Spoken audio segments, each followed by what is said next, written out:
Hello दोस्तों, Hindi mirror पर आपका स्वागत है। दोस्तों, आज की वीडियो में हम आपके लिए जो कंटेंट लेकर आए हैं, यह कंटेंट है प्रीवियस के क्वेश्चन पेपर।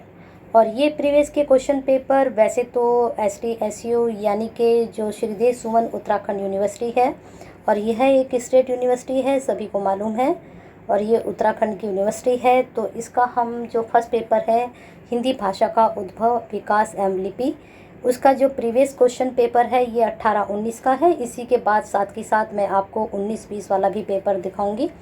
चलिए बने रहिए हिंदी मिरर के साथ। और आपके लिए एक जानकारी और, जो हिंदी भाषा का उद्भव लिपि है, ये जो आप चाहे आप BA फर्स्ट ईयर में हो, चाहे आप सेकेंड ईयर में हो, चाहे आप थर्ड ईयर में हो, चाहे आप MA कर रहे हो, और चाहे आप किसी भी कंपटीशन की तैयारी कर रहे हो, हिंदी भाषा से संबंधित क्वेश्चंस हमेशा बनते हैं। तो आपके ये जो आपकी कंपलसरी हिंदी पेपर होता है, वहाँ भी हिंदी भाषा के क्वेश्चंस हमेशा बनते हैं। तो आप भी इसको देखिए। अगर आपके पास हिंदी नहीं है और आप किसी भी कंपटीशन की तैयारी कर रहे हैं, तो हिंदी भाषा का जो उद्भव है वह आपको भी देखना चाहिए कि किस तरह के क्वेश्चंस हिंदी भाषा से बनते हैं और लिपि से। चलिए शुरू करते हैं। लेकिन जो BA फर्स्ट ईयर के स्टूडेंट हैं, हिंदी जिनके पास है BA में, वो इसको ज़रूर देखें, क्योंकि ये टॉपिक जब BA के फर्स्ट ईयर में हमेशा आता है। अब SDSU की बात करते हैं। SDSU में जो है पहले सेमेस्टर चलता था, अब ईयरली चलता है। लेकिन फर्स्ट सेमेस्टर और जो सेकंड सेमेस्टर है, उन दोनों को मिलाकर मर्ज करके ईयरली बना दिया गया है। और लेकिन पेपर का जो आपका पैटर्न है वही है, नंबर थोड़ा चेंज है, क्योंकि जब सेमेस्टर था तो 20 नंबर के असाइनमेंट के नंबर मिला करते थे, 80 नंबर का पेपर आता था। लेकिन अब 100 का पेपर आता है, 100 का आपका फर्स्ट पेपर आता है और 100 का ही आपका सेकंड पेपर आता है। तो हम दोनों ही पेपर आपके लिए अब भी फ़िलहाल लेकर आए, फर्स्ट भी और सेकंड भी। तो पहले आपका हिंदी भाषा का देख लेते हैं कि किस तरह के क्वेश्चंस आपके बनेंगे। और इस बार आपके जो क्वेश्चंस आएंगे वह डिस्क्रिप्टिव आएंगे, और 2.5 घंटे का आपका पेपर होगा। तो देख लीजिए, आपको बहुत मेहनत भी करनी है। पहला क्वेश्चन बना था यहाँ पर, प्राचीन मध्यकालीन भारतीय आर्य भाषाओं का संक्षिप्त परिचय आपको देना था। आपका जो पैटर्न रहेगा हिंदी का, वो भी आपको क्लियर कर देती हूँ। आपके जो 10 क्वेश्चन आएंगे वह MCQ आएंगे, और फिर आपके ये वाले जो शॉर्ट क्वेश्चन आएंगे ये आपके आएंगे 6। ठीक है, 6 क्वेश्चन आपको करने होंगे, और 5 नंबर का एक होगा, तो 30 नंबर आपके यहाँ बन जाएंगे। तो कुल मिलाकर ये आपके 40 नंबर बनेंगे। अब देखते हैं आगे 100 कैसे बनेंगे, वो मैं आगे बताऊंगी आपको। 40 नंबर आप मानकर चलिए अभी फ़िलहाल। MCQ की बात है कि अगर आपको MCQs देखने हैं सभी यूनिट के, तो पहले से ही प्लेलिस्ट बनी हुई है, क्योंकि 20 और 21 में जो एग्ज़ाम हुआ था BA first year, second year, third year, तो सभी के MCQ बेस ही पेपर आए थे। तो वहाँ मैंने प्लेलिस्ट बनाई हुई है, 75 के आसपास वीडियो बनी हुई हैं हर यूनिट वाइज। तो वहाँ से आप MCQs की तैयारी कर सकते हैं। अब हमें देखने हैं क्वेश्चंस। हिंदी एक वियोगात्मक भाषा है, स्पष्ट करना है। पूर्वी हिंदी की प्रमुख बोलियों की विशेषता आपको बतानी है, उनका क्षेत्र का परिचय देना है। अब पूरी बोली में पूर्वी हिंदी की जो बोलियां हैं वह 3 हैं, आप सभी को मालूम है। अवधि है, बताइए 2 और कौन सी हैं। तो अगर आपको ज्ञान है तो आप ज़रूर बताएंगे कमेंट बॉक्स में। तो तीनों की मैंने आपको बता दिया कुल कितनी है। अब जैसे पश्चिमी हिंदी है, उसमें 5 बोलियाँ आती हैं। पूर्वी हिंदी में 3 आती हैं, 3 में से एक मैंने आपको बताई है, अवधि आती है। 2 आप बताइए और उनको अच्छे से तैयार कीजिए। चलिए आगे देखते हैं उनकी विशेषताएं। तीनों की ही, आप ये मत समझिए कि उसमें से सिर्फ आपको एक का क्लियर करना है। उन्होंने कहा कि पूर्वी हिंदी की प्रमुख बोलियाँ, तो जो तीनों बोलियाँ हैं उनकी विशेषताएं बतानी, उनका क्षेत्र का परिचय देना है, कहाँ कहाँ वह बोली जाती हैं। नेक्स्ट क्वेश्चन आपका बनेगा, हिंदी शब्द का आशय बताते हुए हिंदी भाषा को परिभाषित करना है। हिंदी शब्द कहाँ से आया, हिंदी शब्द का अर्थ क्या है, ये सब आपको एक्सप्लेन करने के साथ साथ हिंदी भाषाएं की जो परिभाषाएं हैं, किस तरह से परिभाषित किया गया है हिंदी भाषा को, उसको क्लियर करना है। नेक्स्ट क्वेश्चन है, पश्चिमी हिंदी की प्रमुख बोलियों का संक्षिप्त आपको परिचय देना। देखिए, अभी मैंने आपको बताया था कि पश्चिमी हिंदी की जो है 5 बोलियां हैं। जैसे आपकी ब्रज हो गई है, उसमें खड़ी बोली हो गई है, कन्नौजी हो गई है, 3 मैंने बताई हैं, 2 आप बताइए और उनको क्लियर कीजिए पाँचों को। ठीक है, 5 बोलियां हैं, पाँचों के बारे में आपको यहाँ संक्षिप्त परिचय देना है। ठीक है, पश्चिमी हिंदी की प्रमुख वो 5 प्रमुख ही हैं। चलिए आगे देखते हैं। लिपि किसे कहते हैं, परिभाषित करना है। लिपि किसे कहते हैं, लिपि के बारे में उसका अर्थ बताना है, उसका स्वरूप बताना है, साथ साथ आपको परिभाषाएं देनी है। जितने भी आप दे सकते हैं, 2, 3, 4 नंबर के हिसाब से आपका ये जो है, इसमें कितने क्वेश्चंस आपको करने हैं, किन्हीं 4 के आपको उत्तर देने थे और 5 नंबर का एक था। तो आप अपने हिसाब से टाइम को मैनेज करके आंसर दीजिए। ये ना सोचिए कि ये इतना लेंथी क्वेश्चन है और ये 20 नंबर का है या 10 नंबर का है। आपको सबका टाइम मैनेज करना है, उसके बाद आपको अटैम्प्ट करना है, ठीक है। घड़ी ज़रूर बंद के जाएं एग्ज़ाम में। चलिए आगे देखते हैं। हिंदी भाषा का उद्भव और विकास पर एक निबंध लिखना है। ये लेंथी क्वेश्चन है आपका। देवनागरी लिपि की वैज्ञानिक विशेषताओं पर आपको उदाहरण सहित ये समझानी है, वैज्ञानिक विशेषताएँ। अब देखिए, देवनागरी लिपि से इन्होंने 2 क्वेश्चन आपसे पूछ लिए हैं। अब आगे देखते हैं। इसमें क्वेश्चंस आपका हिंदी भाषा के प्रयोग के क्षेत्र के विस्तार को आपको समझाना है।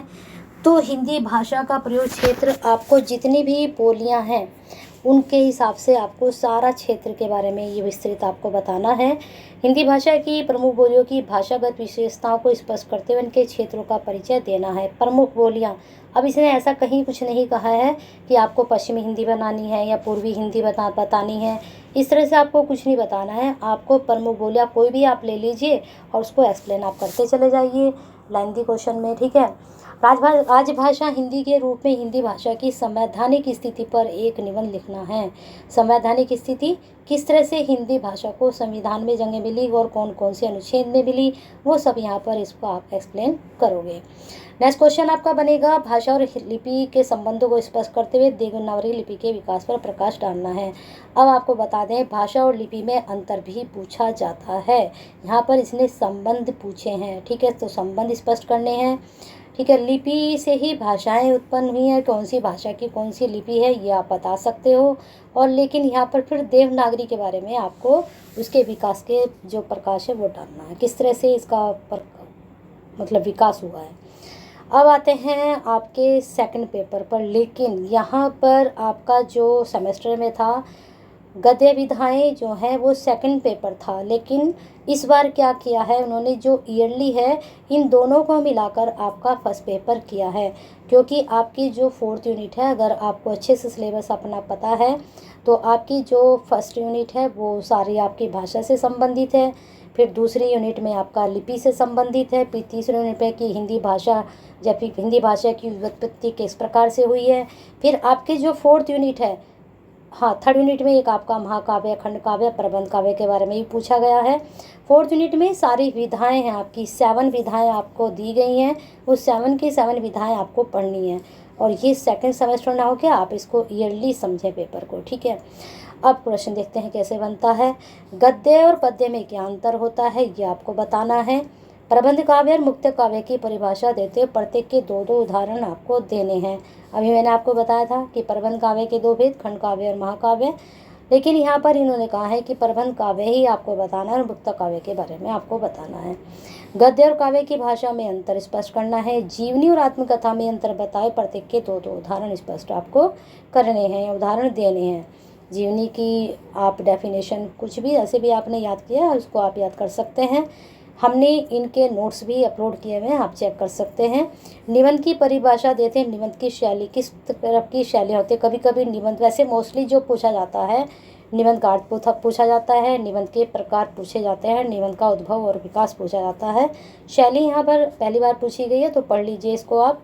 रेखा चित्र क्या है स्पष्ट करना है। रेखा चित्र की परिभाषा दीजिए। प्रमुख रेखा चित्रकार कौन है उनके बारे में आपको बताना है।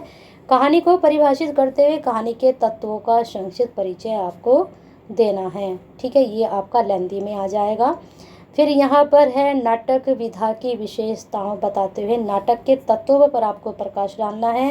आलोचना से क्या तात्पर्य है तथा आलोचना के विभिन्न प्रकारों को प्रकाश डालना है। कविता को परिभाषित करते हुए कविता के कार्य और काव्य भाषा की विशेषताओं को स्पष्ट करना है। संस्मरण और रेखाचित्र में अंतर स्पष्ट करना है। बहुत वेरी इंपॉर्टेंट है, ये हमेशा पूछा जाता है। उपन्यास की परिभाषा देते हुए कहानी और उपन्यास के अंतर को स्पष्ट करना है। ये भी आपका बहुत महत्वपूर्ण प्रश्न है, ये भी बहुत महत्वपूर्ण है। ये दोनों प्रश्न तो आप अच्छे से तैयार कर लीजिएगा।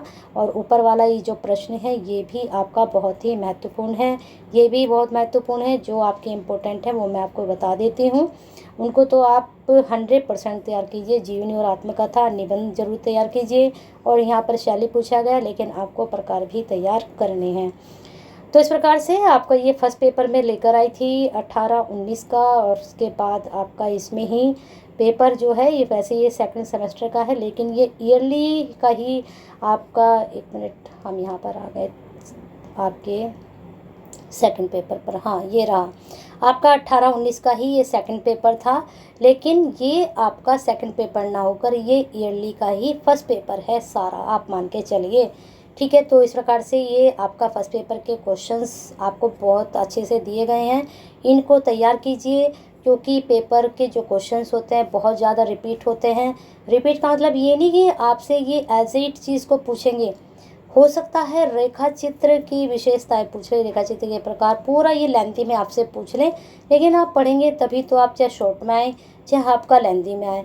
आपका टॉपिक क्लियर है तो आप दोनों तरफ उसको आंसर को कर सकते हो। ठीक है, जैसे यहाँ ये शॉर्ट में पूछा गया है, लेकिन ऐसे ही इन्होंने आगे आपसे ये लेंथी में पूछ लिया। यहाँ पर ऊपर संस्मरण और रेखा चित्र, यहाँ ये लेंथी में आ गया आपका। तो इस प्रकार से प्रश्न कहीं भी पूछा जाए, चाहे वह शॉर्ट में पूछा जाए चाहे आपका लॉन्ग में पूछा जाए, अगर आपका टॉपिक तैयार है तो आप हर तरह से अटेम्प्ट कर सकते हैं। तो बने रहिए हिंदी मिरर के साथ ऐसे ही मोस्ट यूज़फुल वीडियो के लिए। और उसके लिए क्या करना है, आपको सब्सक्राइब करना है, बेल आइकन को हिट करना है। अब श्रीदेव सुमन यूनिवर्सिटी के जल्दी ही ईयरली वालों के एग्जामिनेशन फॉर्म भी आने वाले हैं, तो तैयारी करते रहिए। डिस्क्रिप्टिव आपका पेपर आएगा, अभी से तैयारी करेंगे तब आप तब तक वहाँ तक पहुँचेंगे, क्योंकि आपका एक सब्जेक्ट तो है नहीं, आपको 3-3 सब्जेक्ट के नोट्स तैयार करने हैं। तो करिए, और हमारी कोई हेल्प चाहिए तो कमेंट बॉक्स में कमेंट करके ज़रूर बताइए। और साथ में आपको एक लाइक तो बनता है, इतनी बेनिफिशियल आपको वीडियो दी जाती हैं हिंदी मिरर की तरफ से, तो इन वीडियो पर एक लाइक तो ज़रूर बनता है, करते रहिए। शेयर कीजिए उनके लिए जो श्रीदेव सुमन यूनिवर्सिटी से जुड़े हुए हैं। लेकिन ये टॉपिक ऐसा है कि इस टॉपिक को मैंने शुरू में ही कहा था कि सभी के लिए बहुत ही महत्वपूर्ण है। जब आप कंपटीशन दे रहे हैं तो सभी के लिए इसको शेयर कीजिए और केयर कीजिए। साथ में हिंदी मिरर से नहीं जुड़े हैं तो जुड़ के जाइए, बेल आइकन हिट करके जाइए और अपना प्यार और साथ ऐसे ही बना के रखिए और सबके लिए शेयर कीजिए और केयर कीजिए।